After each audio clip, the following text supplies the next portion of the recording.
Yeah, start beatboxing. That'd be awesome. All right, all right. So, hi again, Emily from Moonburns, and I'm here with Rubicon Skye, who played earlier. They opened up the night, the Street Lethal Cyberpunk Minifest here in Bar XIII.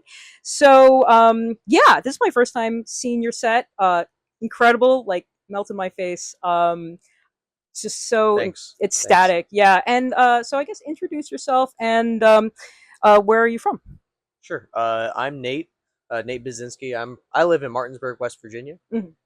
Yeah, my name's Kerry. I live in Frederick, Maryland. Okay, great, great, great. And describe your sound.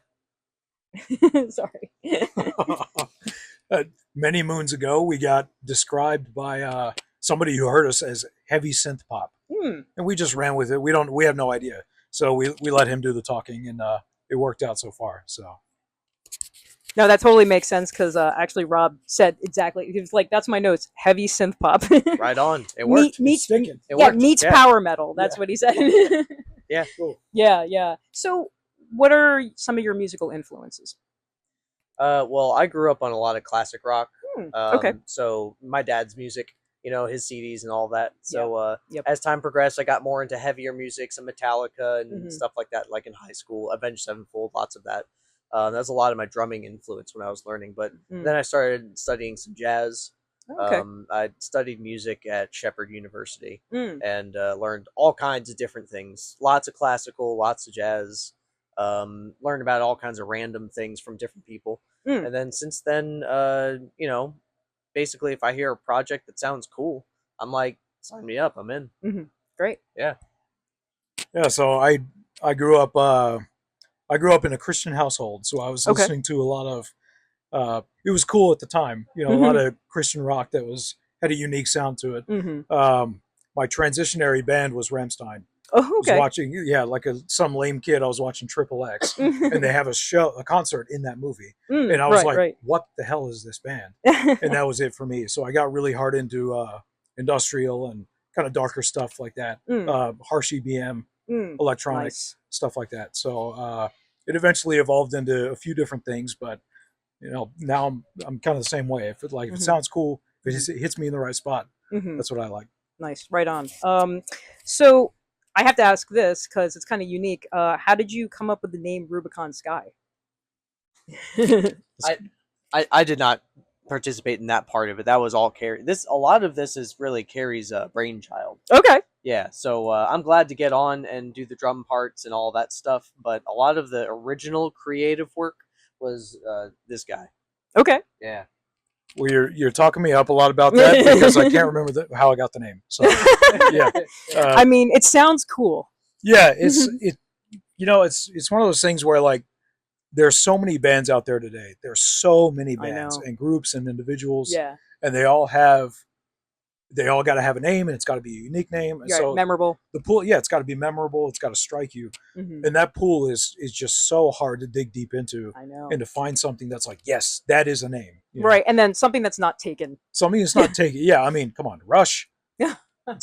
Right. Can't use that. Yeah, all the good band names awesome are. name. Yeah. So it was probably just born out of like, oh, this is a cool idea, and probably came out. I wish I could tell you more, but No, it was a long time ago. That's fair. That's a solid answer.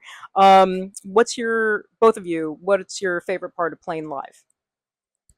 I think when I'm really getting into it, I sort of get swept away in a manner of speaking. Okay. When I'm playing, and when that happens, it's like there's a sudden rush of energy, and I hit harder. My sound is different, and I'll end up playing more inspired things. So I'd say like when I'm performing and that happens, that's one of my favorite parts because that's when I know I'm really cooking. Nice, Yeah, nice. You're yeah. kind of in the flow. It's in a flow, right? Yeah. And it feels good. And then people enjoy it. I enjoy doing it. Mhm. And it just feels like a good thing. Nice, Yeah. nice. Yeah, I'll second that.